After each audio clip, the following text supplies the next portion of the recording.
Hello and welcome back to District Dialogue, a podcast powered by the Community Foundation, where we're highlighting the voices shaping the future of education.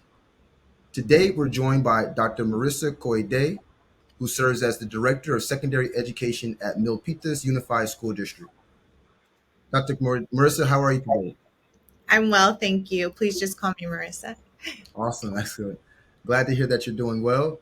Thank you for joining us. It's going to be an exciting conversation within the District Dialogue platform. We have an audience of educators, aspiring educators, as well as other education-based facilitators that are all focused on, again, using either innovative or just more modern strategies to, again, convey and instruct our end users and students at large. So looking forward to learning a little bit more around your world. And to kick it off, I love to understand, what really led you into education. What are some of those early motivations, and maybe a little bit of background of was education always in your, kind of sights as it relates to what you wanted to do long term? No, I think it's pretty common for us to have, these roundabout ways and how we land in our careers. Um, so for me, actually, I grew up a dancer. I was heavily into ballet and thought I was going to be a professional ballerina. Was on my way, and then tore my ACL completely when I was 14. Oh, So luckily, I was a good student. I was a public school student in East Side San Jose, and so just continued to do well. Kind of a pivotal year for me was sixth grade. I was in an elementary school that was a K-6 school. They wanted to skip they wanted me to skip sixth grade. wow. But I would have graduated high school at 16. So my parents said absolutely not. Got it. But because of that, my sixth grade teacher really challenged me to take on leadership roles. And so that was a real pivotal moment, I would say, in my just educational journey and kind of what shaped my career. So I was like student council president, and then from there continued that trajectory. So I was always a leader in school. And once I realized I wouldn't be a professional dancer because of the injury, I thought I wanted to then do sports medicine or physical therapy because my physical therapist, it was a long road to recovery. And so that's what I went into undergrad as and a pre-med student. Mhm.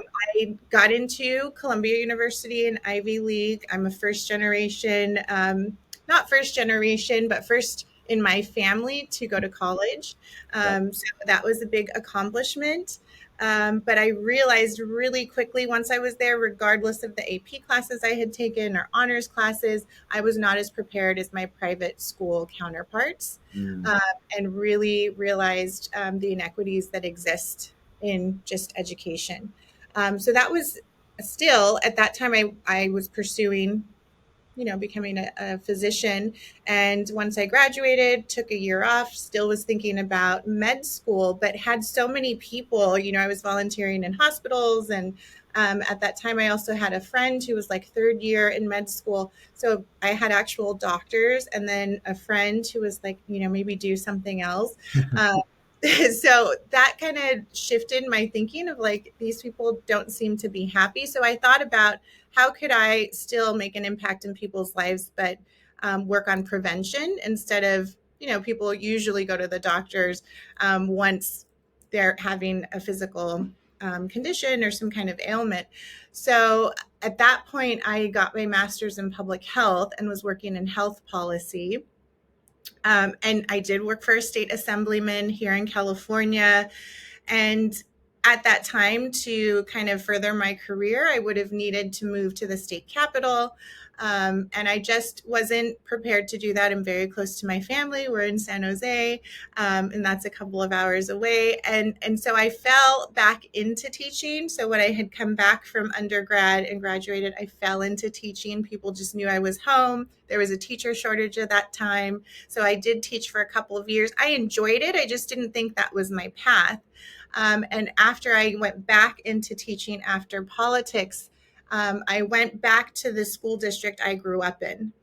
And so that was very powerful for me, a powerful experience to realize I could impact a lot of students who didn't have the same experiences that I got to. I got to teach dance to students who wouldn't have been able to, afford a dance studio. I taught middle school language arts and social studies. So I felt like I was really able to expose students who maybe didn't get to leave San Jose different experiences, at least through the classroom. And so that was powerful. And because of that, I realized this is how I can make an impact on my community, and solidified kind of my career in education. I love that full circle moment. That's awesome and powerful that you purposely went back and where it all started for you. In that same kind of context, how early did you start dancing? Tearing your ACL has to be a traumatic thing, but at 14, I'm thinking that's when you just get started. How early were you starting in Oh, the so ballet? So my mom was very shy as a child, and I was the firstborn grandchild on both sides. So she saw me starting to kind of emulate that shyness and didn't want that for me. So put me into dance classes at 3. So Wow. I was dancing at 3. I was performing by the time I was like actually competing when I was 5, doing solos. So I was performing and dancing from a very young age. Wow, no kidding. Okay. And if you don't mind, walk us through the education ecosystem as it relates to maybe when you were coming up in San Jose or East San Jose, as well as what it looks like now. Of course, when I hear San Jose, I think Silicon Valley, right? The proximity to all the tech giants. What was it like maybe then, and what are some of the differences now as well? Yeah, I feel very blessed when I talk about my childhood and just my upbringing. I had a really great family, young parents, but who kept me very grounded and always centered the importance of education, and really helped me navigate that and then have experiences. So I think my family itself really helped me to explore kind of just who I was as an independent and as an independent person and learner. And that supported just kind of who I am as a person and an individual, but also who I am as a learner. In thinking about, like, you need to try everything at least once. So I've always been very open minded. And then the educational system, I think, even in San Jose back then, it just kind of emulated traditional schooling at that time. We were, for the most part, I remember in rows, but again, my sixth grade teacher, Mrs. Engel, I think, was doing things differently. We were grouped. We did a little bit more collaborative learning. And I think, again, because she was trying to keep me engaged and challenged. So because of that, I remember a lot in her classroom, a lot of exploration and doing just different things to help me be a creative learner. Mhm. At that time, we had GATE. I don't know if you're familiar, like the Gifted and Talented program. Yeah. So that was when I got to go to another classroom and do more kind of enrichment things, which we don't really have GATE classes anymore. But that was fun also to do some like game based learning, and more collaborative, exploration. So that was a nice window into kind of where I feel like education is today. Mhm. We are in especially my school district in San Jose, because we, didn't have the best test scores. I think we always had to push ourselves to be innovative. And so I was a teacher there for a long time. 8 years I was a teacher there, and then I was an administrator for 5 years. So I was the principal at the middle school I attended. Wow. And because we had to be innovative, we were doing inclusive practices. We had special education students pushed in with our gen ed students, making really great games. In the general ed math classes, we were doing language dives, a lot of work around collaboration. And so then, like 10 years ago, this was pre COVID, we were, doing what we needed to do to try and prepare our students for the world that, jobs we didn't know might exist, and really elevate them so they could be competitive with their private school counterparts or whatever they wanted to try once they left us in eighth grade to go into high school. And so now in Milpitas, it's a very different school district, even though it's right next to San Jose. We're a mid-sized school district, but we are, we're a pretty high performing district. But when you look a little deeper into our data, the same groups, marginalized groups, are showing up as not making the same gains. And so there's a lot of students who, in any district, are going to do well despite the teacher, despite the innovative things you're doing. But what I really appreciate about Milpitas is the school board, our superintendent, my department, learning and development, are really trying to prepare our students for Silicon Valley. That's, like you said, that's where I live. We are trying to make sure that Silicon Valley and the workforce there actually mirrors our community. And so we are trying to ensure we have, students who maybe come from low income families who their families aren't engineers and they may not think about careers in that direction. Our Latino students, our African ancestry students, our girls, we're really trying to be intentional about the pathways we create so that they're excited about that kind of work. And then also realizing that I think when we were students, and then when I was a teacher and a principal, it was just about preparing students for college. That's not what all of our students want to do these days, right? They want to possibly go straight into the workforce. And so we're trying to prepare them also for that, to have micro badges or credentials so that they can go into a career where they're able to sustain themselves if they choose not to go into college. But I did leave out COVID, which I do think, when we went into distance learning, I think a lot of educators thought this is the perfect time to blow education up, to really rethink what we're doing. Yeah. And we didn't. We took like a million steps back, I feel like, because of the fear. So when we got back into the classroom, we went back into the rows, we had screens up, we were doing less collaboration because there was fear, right? Yeah. We weren't sure. We weren't too sure when we came back about just the disease and, the virus and how it impacted people. And so that took us, some steps backwards. And I feel like we're just now starting to make our way out of that, unfortunately.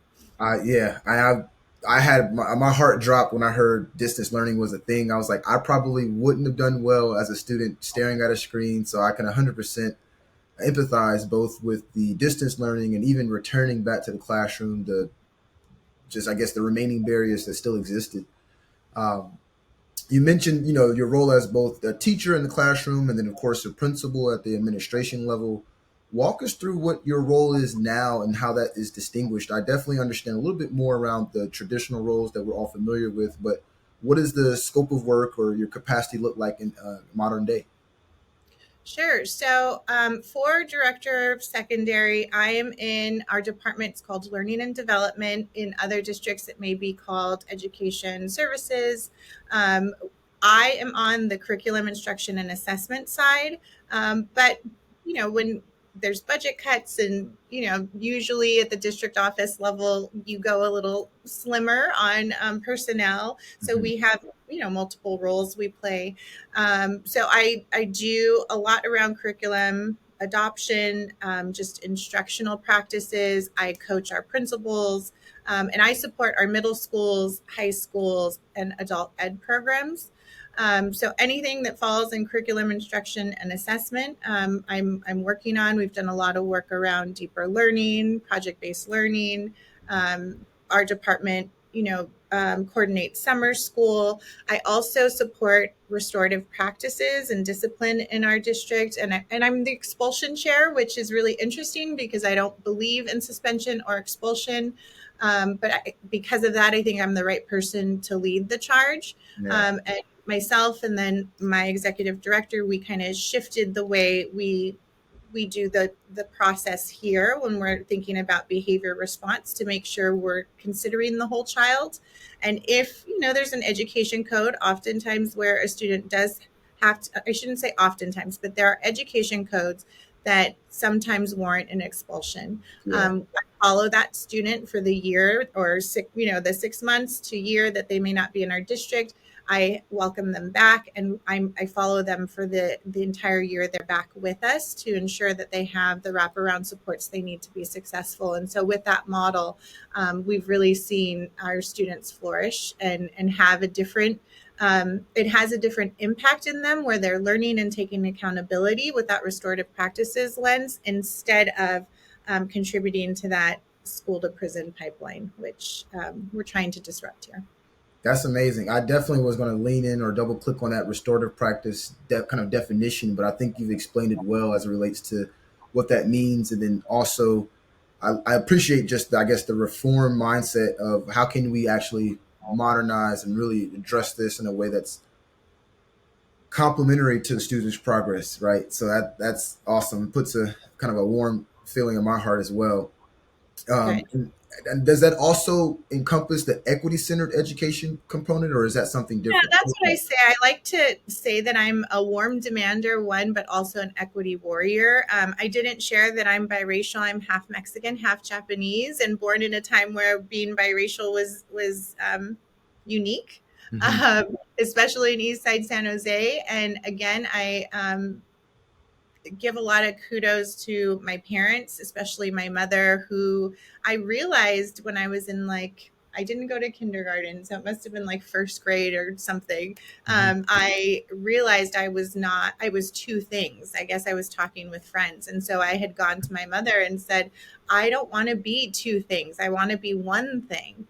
And her framing really shaped my outlook on who I am. And she said, but how special and how lucky are you that you get to be two things? Yeah. Because anyone who's biracial or multiracial, that you're always trying to fit in, right? And you're never, like, for me, I was never Latina enough. I was never Asian enough, like, not for my family, but like thinking about school and Hmm. the Asian club or the Latino club. Like, I didn't ever feel like I really fit anywhere. And so I had to be okay with that, and what my identity was, and my family really supported that. And so because of that, I see, and it's so important to me how schools in our country were created, and they were created to take away the culture and language of the indigenous people. And because of that, that still echoes in our system today. And we could say no, it doesn't. But when we extrapolate the data or disaggregate the data, we see the same groups are continuing to not achieve in the same way or be treated the same way because we want compliance instead of, mastery and skills. So because of that, that's really important to me, and why I think even though Milpitas, is doing so well overall, why it needs equity centered leaders here, because we can lift up and shine a light on what are we doing to support these students who may not feel like they belong, or because of our systems, we're somehow um, recreating what schools were created and intended to do initially. What a beautiful just contribution as it relates to your personal journey being directly, again, impacting and influencing the decision making within your role. That actually touches my heart because my son and my fiance are also both biracial as well. My fiance is Black and Latina, and thus so is my son as well. And we purposely named him after my father and her father to really recognize and continue just again that continuity of his lineage. And so I appreciate you mentioning that. I'm gonna kind of steal that to say how special are you as well. Love that. Yeah. Yeah, Yeah. very very personal. And then And realizing for him, like, his journey, there's a TED talk, and I'm gonna have to go back and find it, but I was like, just had this aha moment. Especially for biracial or multiracial students, they end up having this third identity that's separate from their parents. So yeah, even acknowledging that, for your son is going to be impactful and powerful. good to know. I'll do my homework. I'm very big on TED Talks, so that's helpful to know. Um, Thanks. Yeah. The one piece that you mentioned that, of course, is within like the blood of our organization, community foundation, is project based learning. I'd love to understand just your, I guess, sentiment as it relates to the relevance within education, and maybe even how you've had to influence that component within your role as well, or maybe there's already that mindset around its relevance. But love to hear how that is ingrained within you all's practices and curriculum.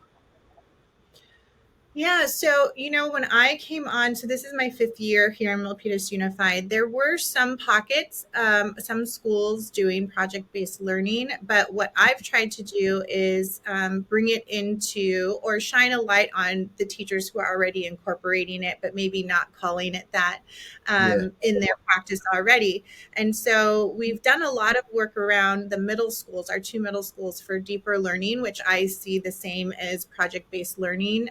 It's inquiry-based learning. It's Hmm. teaching the students how to be critical thinkers, collaborators, all the skills that I think are important, again, especially in this time of AI. And I keep hearing when I go to these talks around AI, we're setting kids up for jobs we don't even know what they're going to look like or how to really prepare them. But I think if we're preparing them to know how to be problem solvers, collaborators, critical thinkers, we're setting them up for success. And that's what I love about project-based learning. It does all of that for them. It really engages them, and it makes the application of what they're learning real for them, right? Like, why I remember even when I was teaching social studies in middle school, often I would hear from the students, why are we learning this?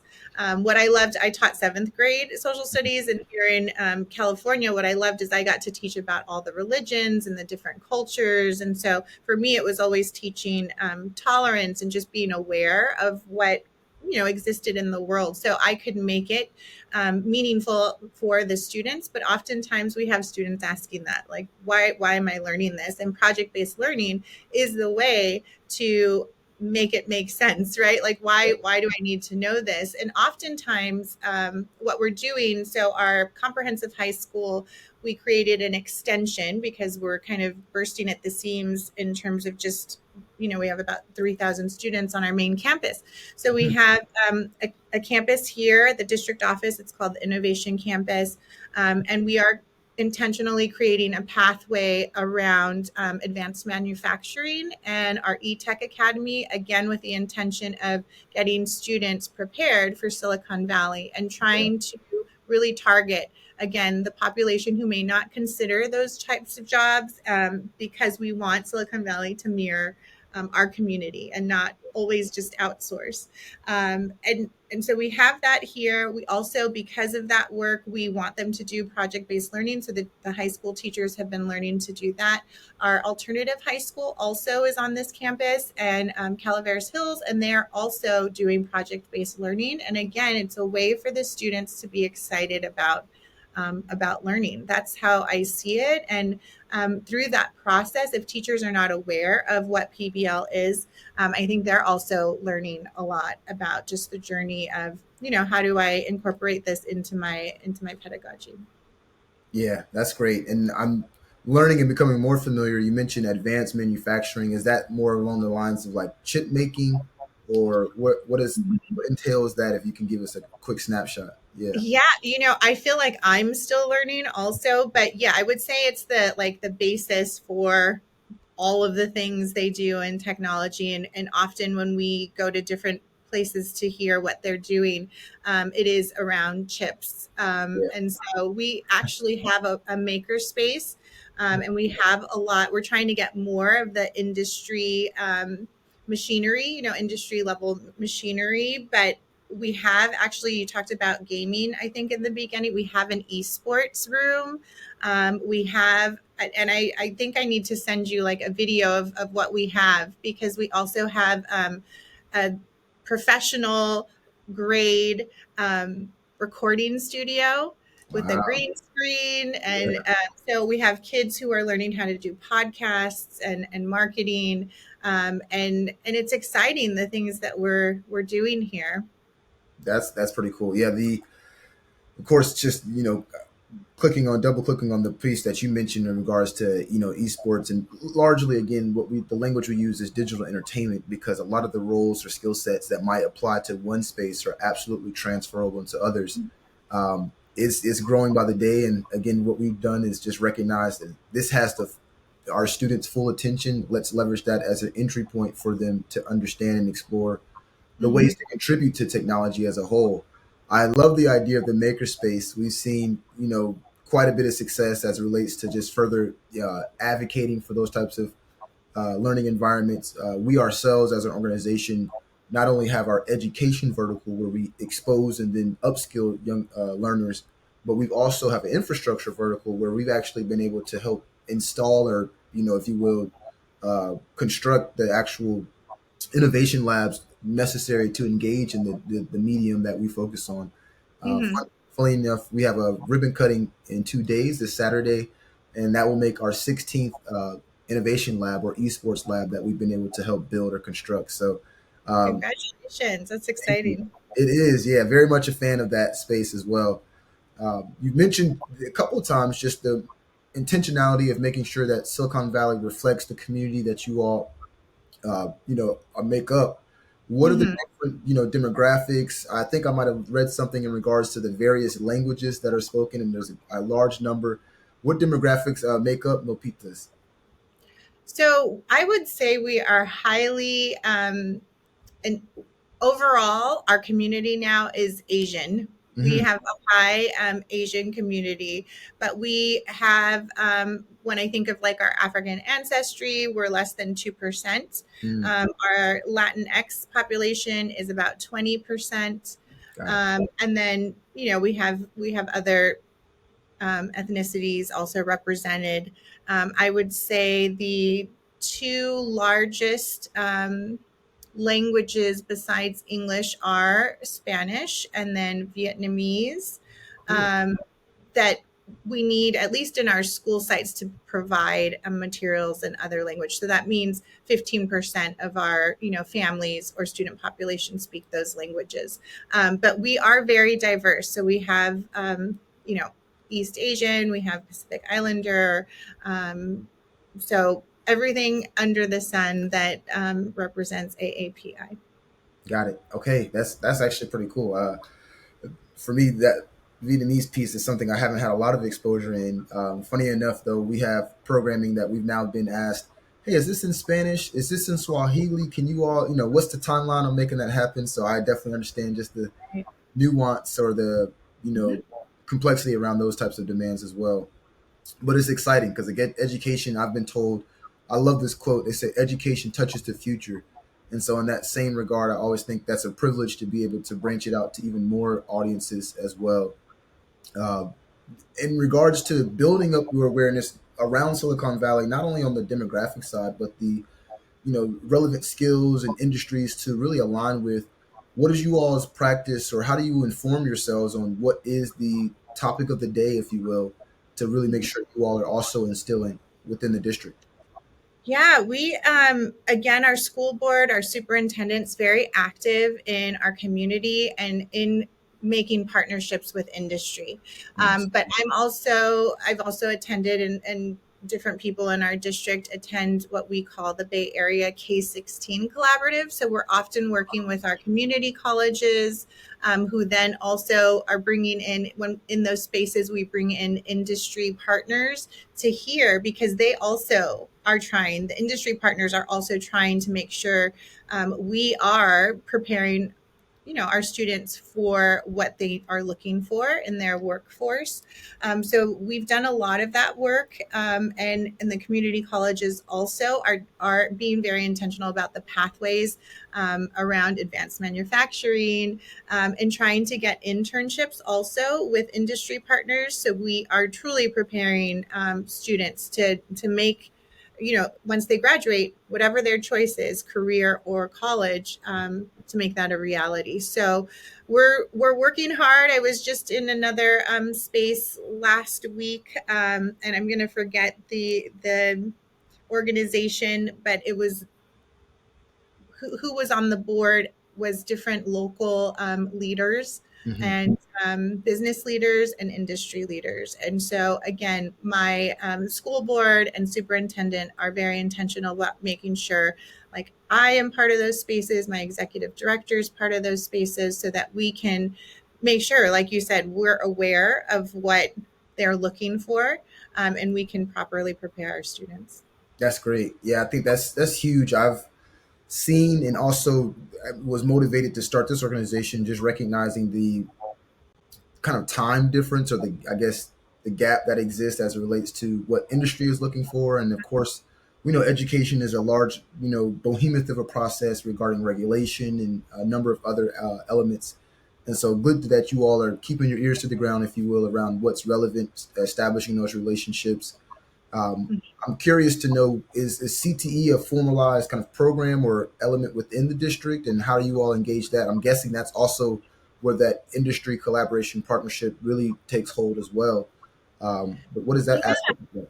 I think it's emerging into and maybe morphing into different things. But we do have, and this predates my time in Milpitas, but Mhm. in our comprehensive high school, Milpitas High School, and when I say comprehensive, it's just our largest high school. We do have three different high schools, but the main campus has CTE pathways. And they have travel and tourism, the eTech Academy that's now been transferred here to the extension, and then we have a digital business academy. And then when I say like morphine, we also have our middle college high school, which provides students with dual enrollment pathways. So there we have education, social work, we have business administration and entrepreneurship, and then health sciences. And then, Nice. like I said, here at the extension, we have the eTech Academy, and then we're working on our advanced manufacturing pathway that incorporates esports, and then filming. And then Calaveras Hills, our alternative high school, has project-based learning and also has dual enrollment opportunities for their students. And then they also have that podcast course where students are learning to film and produce as well. So we are aware of what is happening in our world, and trying to find different ways to prepare our students. And I think our students also, there's not a one size fits all, and so we're always trying to find what's going to support the different needs of our students and excite them about learning. And so that's why we've created the different pathways. Got it. No, that's great. That's actually a full array, and I love the fact that you all have not only the things that are relevant to us as it relates to digital entertainment or esports or podcasting, but of course you mentioned the travel and tourism piece, and then even the digital businesses, which is where we're all headed, right? I think that's a mandatory nowadays. I love that. As it relates to looking into the future, maybe some things that you're excited about as a district administrator. What are some of the programs, curriculums, even just initiatives that you all are looking to establish in the next, let's just say, 2 to 3 years, maybe 3 to 4 years as well? Hmm.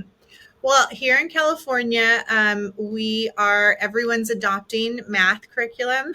So actually, I'm helping to lead that charge with my executive director, Preeti Johari. But I'm actually really excited about it because for once, I feel like there are publishers who've come up with some stronger math curriculum Hmm. that um, thinks about the diverse learning needs of our student population. So it is, including with the math framework, of course, it has the big ideas. So allows teachers to also become better educators in how to make connections throughout the different grade levels, how to reach the needs of multilingual learners, students with diverse, needs.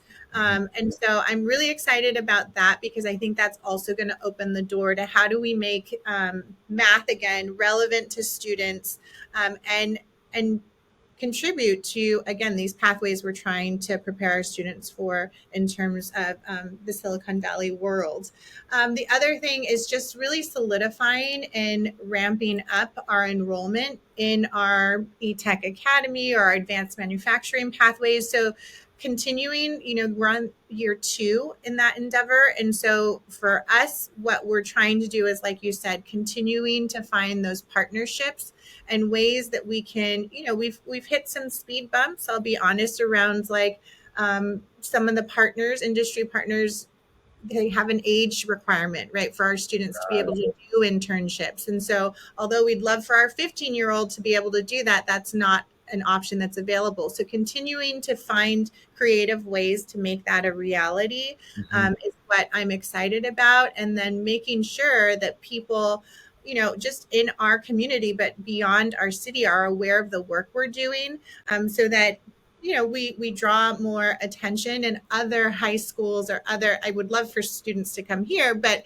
if not, that other school districts are starting to kind of emulate the work that we're doing, so more students have access. For me, that's what education should be about. It should be about access and opportunity. And again, I know, because that was my experience once I went to college, like, oh, I didn't have the best of everything, and why, right? And so I want that opportunity, not just for students in my district, but beyond as well.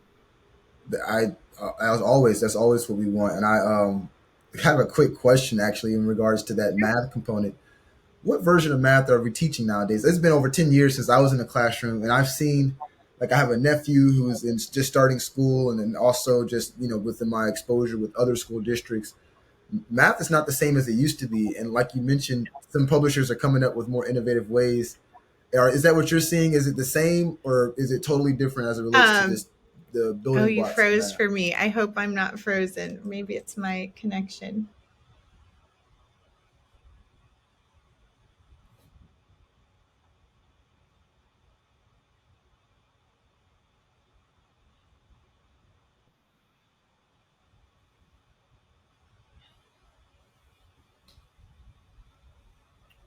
Oh, can you hear me?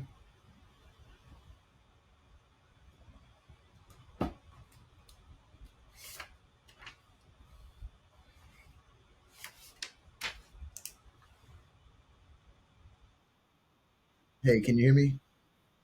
Sorry, I think I told you offline it's raining. And Yeah, I think we don't know how to navigate rain here in California. So my internet was interrupted. So sorry about that. not a problem. Not a problem. That's again, we're not live, so we can edit this just fine. Okay. Um, And then I I need was to repeat your question. I'm sorry. just asking, is the math that you all are teaching the same thing that you're familiar with? I know I've seen different versions, but love to get a snapshot of what that looks like as well. Yes. So here in California, we have Common Core, and I hear pros and cons from both. And I know families are like, what is this Common Core? I don't even know how to teach my student. And the basis of Common Core, I feel like, is yes, we want, in math, the way you and I probably learned, like there's one way to solve a problem. Like it's very formulaic, right? But that's not how all brains operate, right? And so we need to give students, and this is the thinking and rationale around math instruction, of like, we need to give them the opportunity to inquire and formulate different ways of solving problems. And if they do it different ways, that's okay, as long as they get to where they need to get. So we have allowed students, again, we have diverse thinkers. So we allow the opportunity to let them explore in their thinking. And that's why it seems so different to us, because that's not the way we learned math. Definitely. I remember show your work was just that was the actual math problem, not even the answer. So that's actually, yeah, that's great that we're recognizing just the uniqueness of every learner. Right. Um, and then again as well, just to reflect back to the other pieces that you all are excited about or also instilling. That's great as well for you all. And just thinking through, and I excuse me, got a little thrown by the rain interruption. Uh, yeah, we asked in regards to the future looking. I love to get a snapshot. I know you're not in the classroom, but what are some of the kind of success stories that you've heard as it relates to students? I know you're a full circle kind of educator as it relates to going back to the communities that you're from. Have you seen any of that within the students that you're teaching, or even if maybe it's at the educator level? Love to hear some of the wins that you all have been able to surface. Yeah, I visit classrooms, and I just got my doctorate from USC last May, and so my dissertation Okay. was around restorative practices and how circles could uplift. Black and Latino students' experiences in the classroom. So luckily, our smaller schools, like our high school, middle college, and then our alternative school, Calaveras Hills, they both practice circles. And I heard from students doing, while I was doing my research, that again, I think we have every space has students who are going to do well despite what we're doing in the classroom, but not all students are going to thrive on a campus of 3,000 students. They need more individualized support or need to feel like someone sees me, hears me, believes in me. And so those smaller spaces with teachers who are, really in tune with who their students are, Hmm. practicing restorative practices and practicing circles really help to give those students a voice, helps them to self advocate. And what I loved is hearing that not only were they able to self advocate, but then they were also advocating for their peers. Mm. Also seeing the connections they had with students who they never thought they had, they shared any commonalities with. So I saw that growth and that impact in those students who were able to go into spaces where the teachers and the principals were providing those types of communities, and just the difference it made on those students. So students are going from, maybe struggling academically and then going into those spaces. And because they're being valued as a person, because the teachers have the time to do, those types of practices, are then thriving academically as well. And then becoming leaders. Mm. So it's been pretty amazing to see that.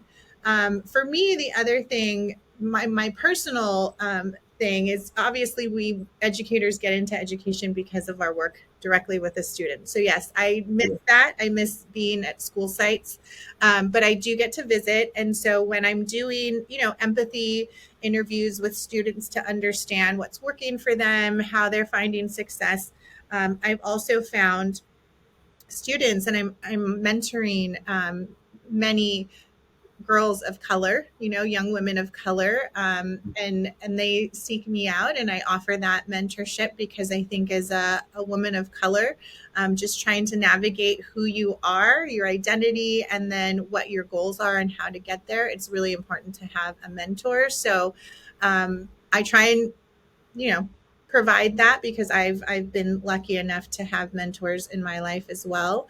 And so that's just my own little joy.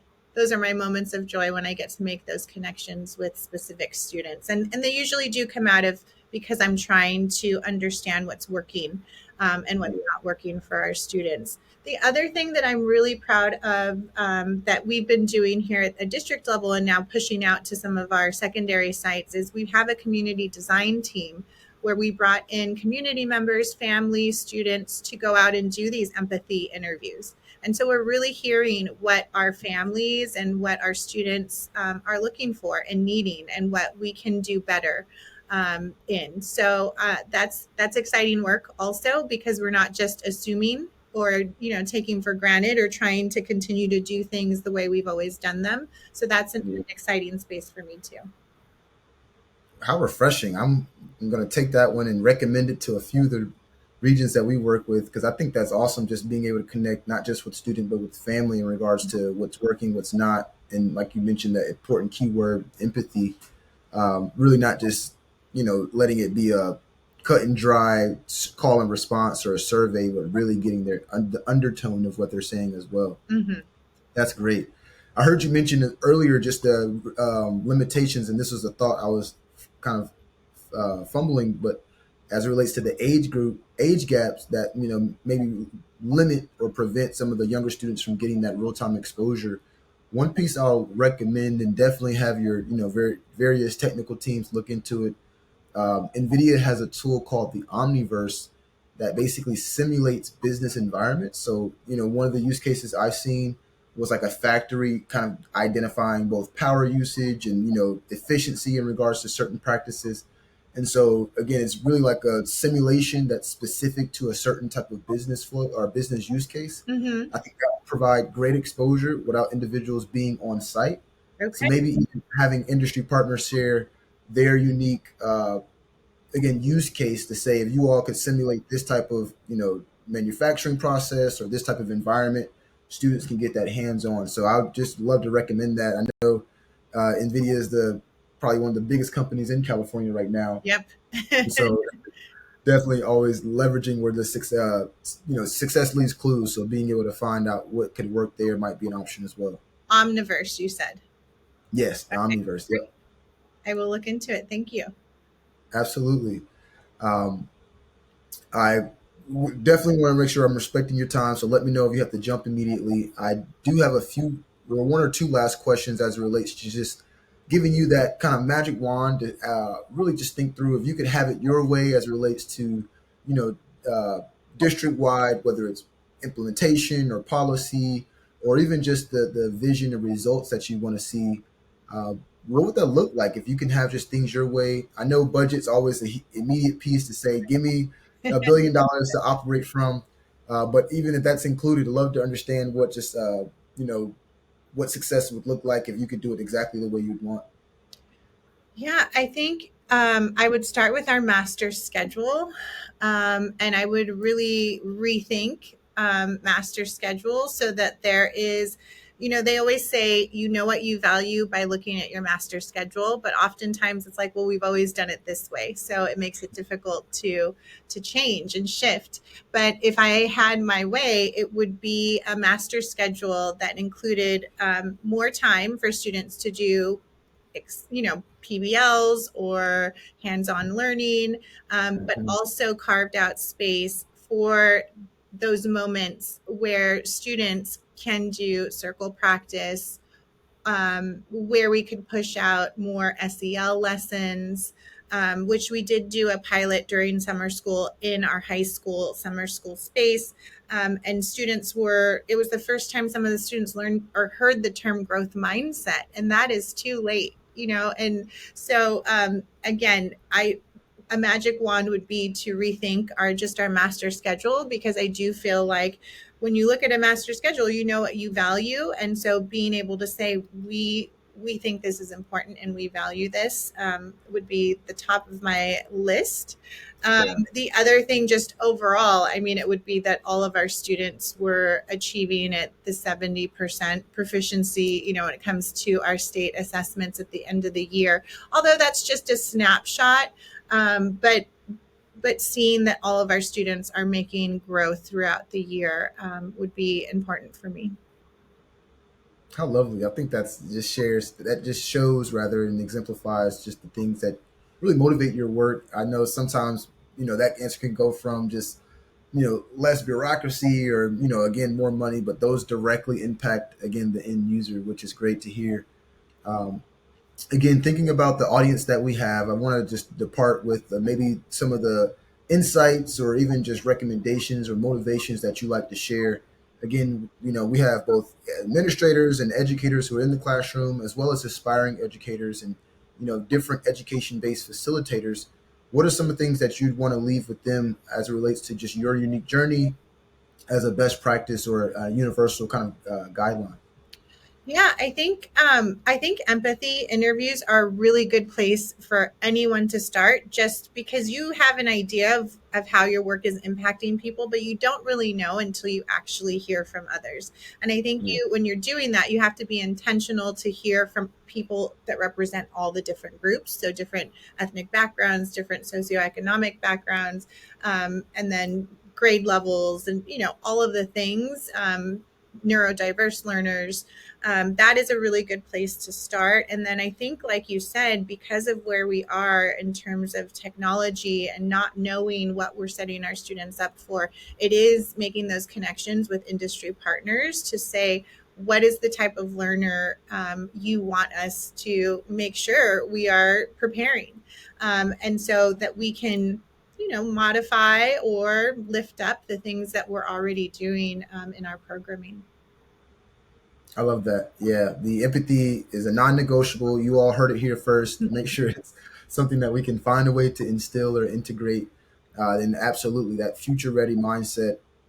We ourselves even have industry partners kind of look over our shoulder as we're creating curriculum to make sure, hey, is this what you'd want to see? Right? We got a tangible example is we've always heard, yeah, students come to us, they know how to program, but they aren't as strong in the debugging, right? And so that's exactly what we then look to instill into the programming. So I think that's a successful strategy as well. Maurissa, this has been great. I appreciate the insight and the input. This conversation literally has just flown by. So I thank you for your time and your contribution to the education ecosystem. It's been a great conversation.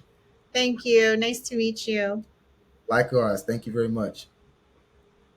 Everyone, if you would like to hear more conversations like this, please again follow the District Dialogue podcast on all platforms. You could also reach out to us at info@community.co if you have suggestions or guests that you'd like to hear as well. No matter what, we will see you in the community. See you all next week.